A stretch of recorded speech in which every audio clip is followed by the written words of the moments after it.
Well, thank you very much for joining us this afternoon now, Emil. So, obviously, you're joining us from MAK25 Limited today. I believe it's immigration law that you mostly work in yourself? It is, yeah. So I'm the director of the company. I'm the founder and director both of MAK25 London Limited.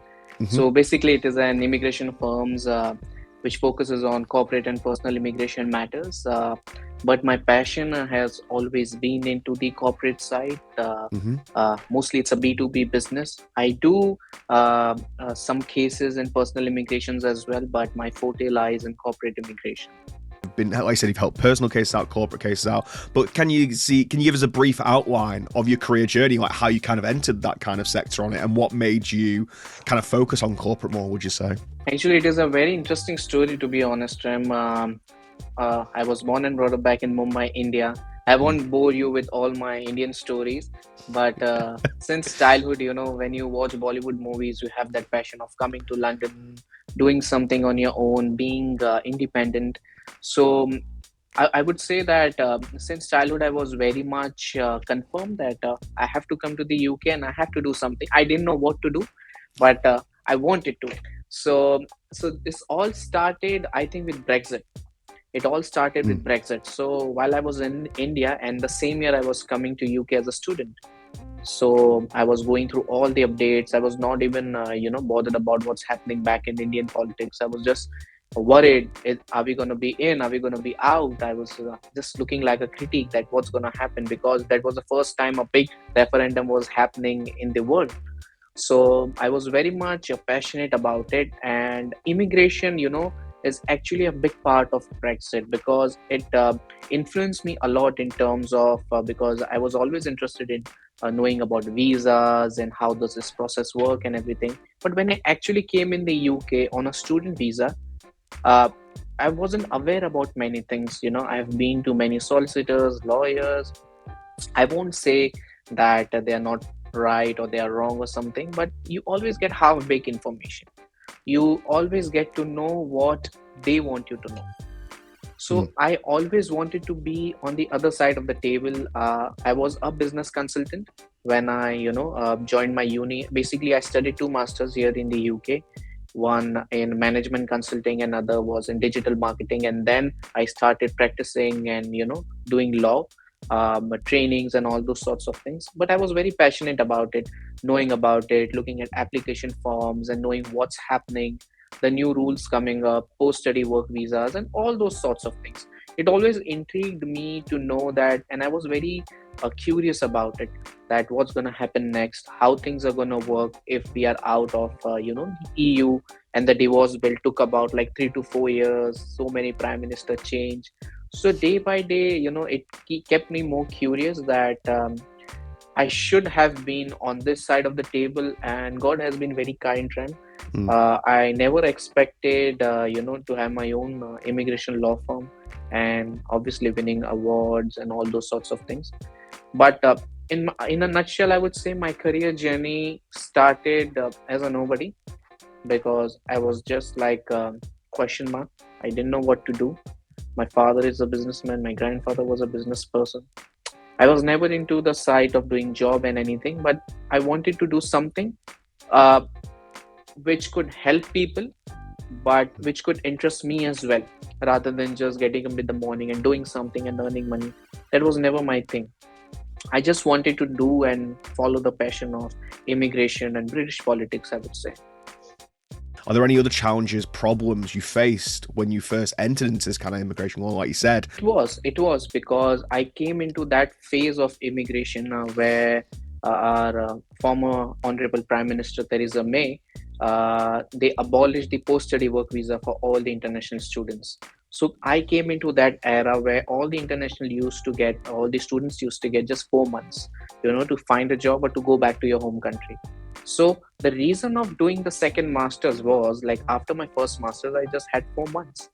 And even after that, 4 months is not enough. Even if you give 4 years to an international students today, they're not going to find a job. So I was in that era where getting a job, just getting a part-time work also was a hassle, was a big task.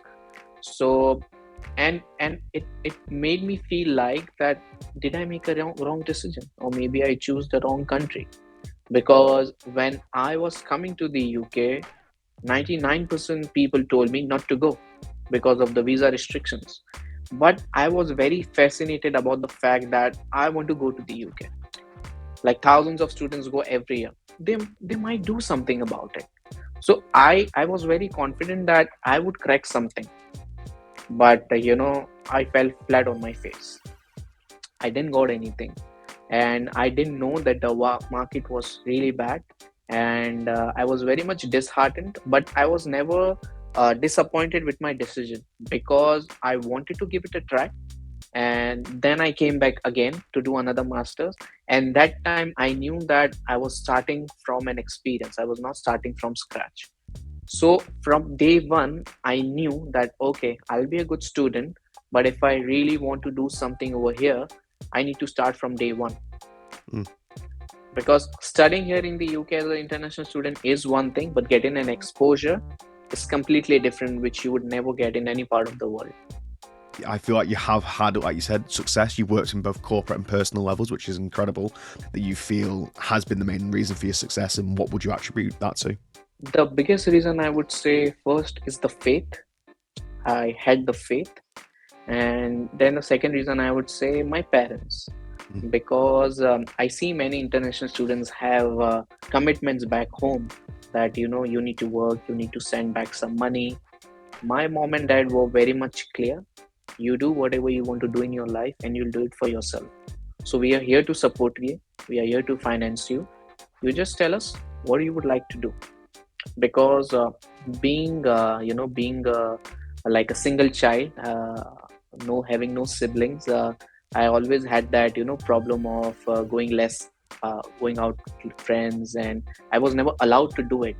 But I was very shocked when my parents took a decision. Okay, if you really want to go out and do something in your life, you should go. And I think their immense support always motivated me, because I didn't had any reason to go back to India, because I was just getting pushed towards you just need to work hard.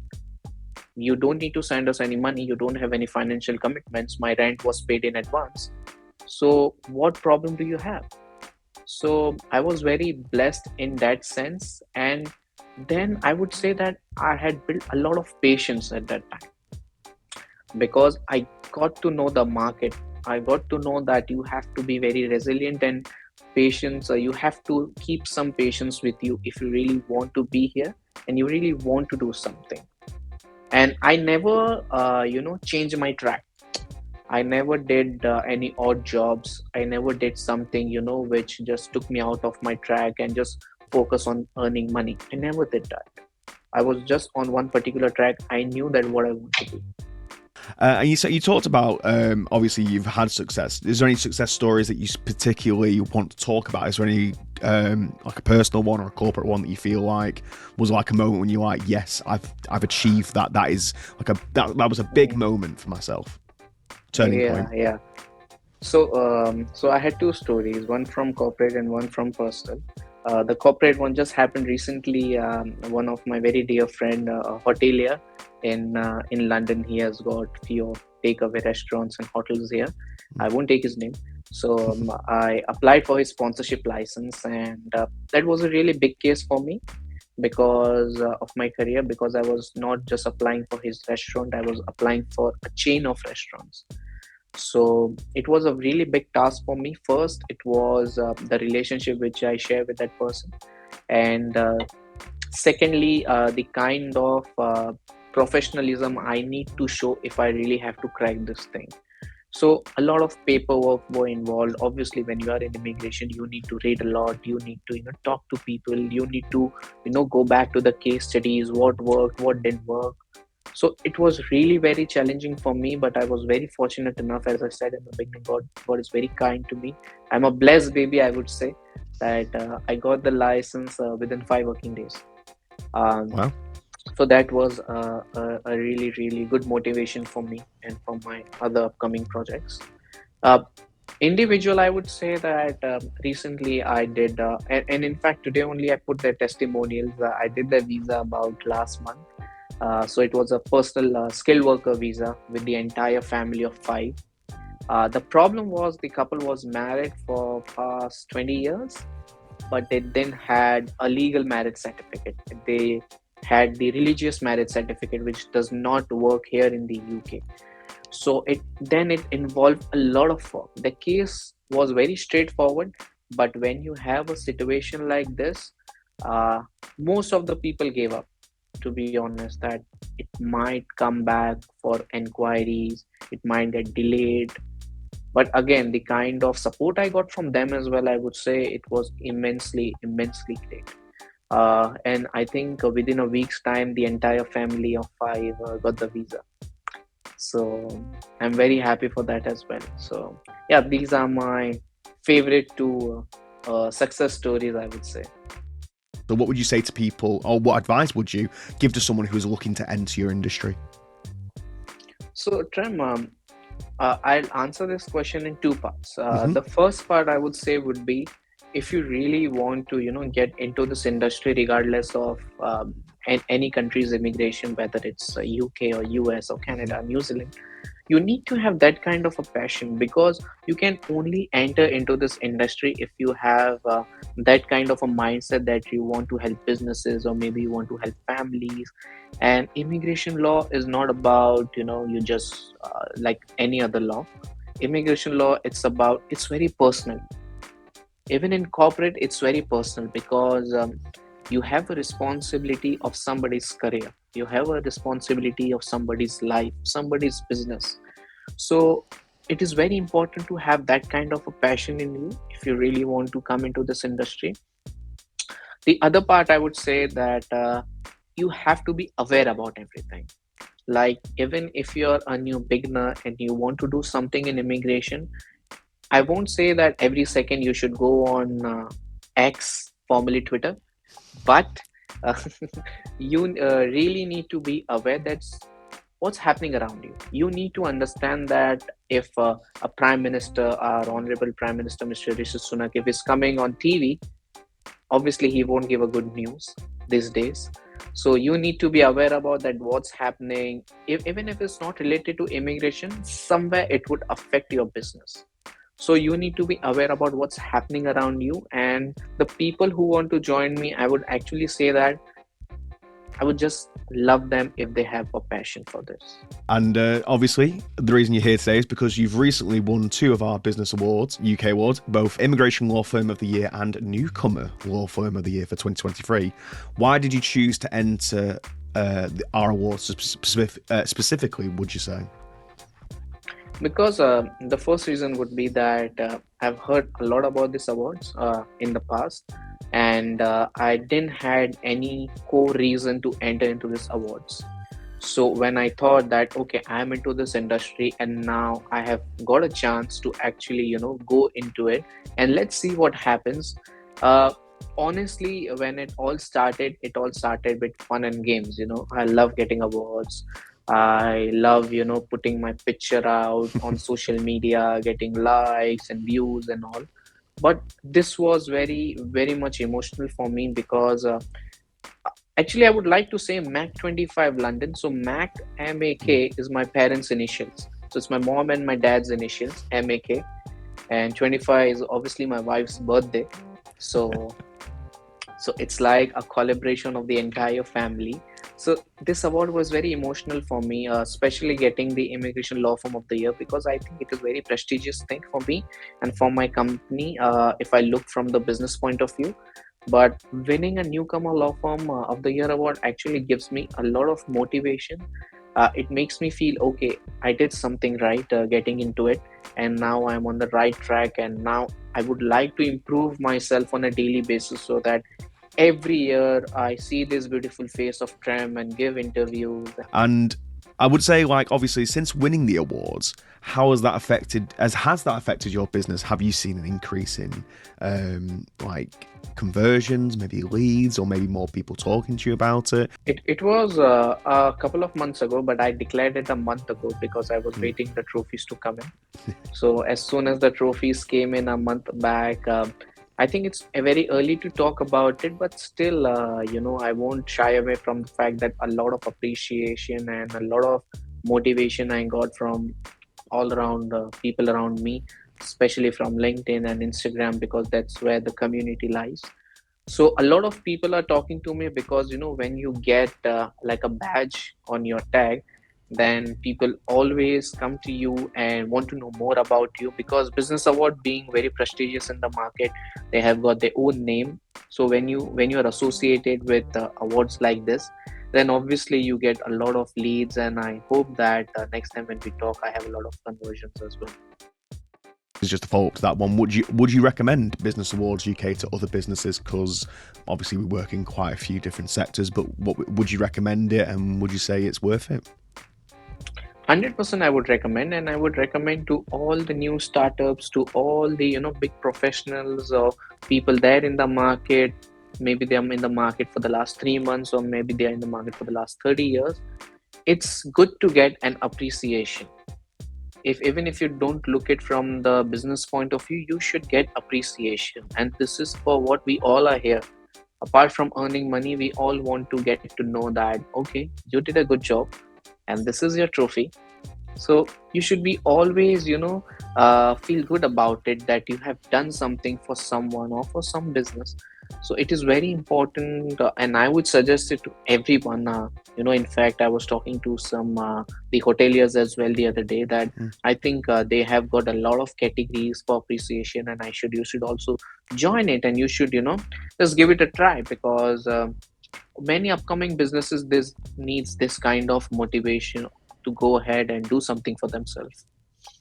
Just a final question from myself is, what is the next big step for yourself and MAK25? So the next big step would be waiting for Business Awards 2024. The best one yet. Yeah, but the thing is that I really want to make sure that whatever cases I get, and this is my monthly commitment as well, to focus on my current client rather than bringing out more potential ones. To focus on the current ones, what I have, to respect them, because they have trusted me and my firm. And lastly, I would like to grow my team, to improve it, and to make sure that I delegate all the tasks to the right set of people.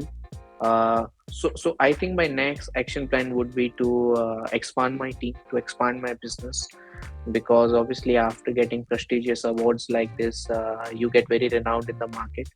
So my next big step would be like a big office with a lot of people, with a lot of trophies from business awards, and a lot of interview recording from Trump. Sounds like a great future. Words that you want to add on to the interview, or is there anything that you'd like to shout out? Obviously, socials or anything, or your law firm itself? So I would just like people to say that, and I just say to everyone that, and this is the quote I live by these days, that expect it from the creator and not from the creation. Because the thing is that whether or not people do business with me or not, but at the end of the day, you will go where you are meant to be. It would happen to you. So obviously, guys can follow me on LinkedIn, Instagram, and Facebook, MAK25 London Limited. You'll see my handsome face with my great Indian accent voice, and you'll watch my videos, all those sorts of things. But I would like to give a shout out to Business Award, and especially Tram. You know, so thank you so much, Trem, for taking out time, and I appreciate you taking out time for me today and conducting this beautiful interview with beautiful set of questions. Thank you so much. Brilliant. No problem at all. Thank you again for joining me today, Emil.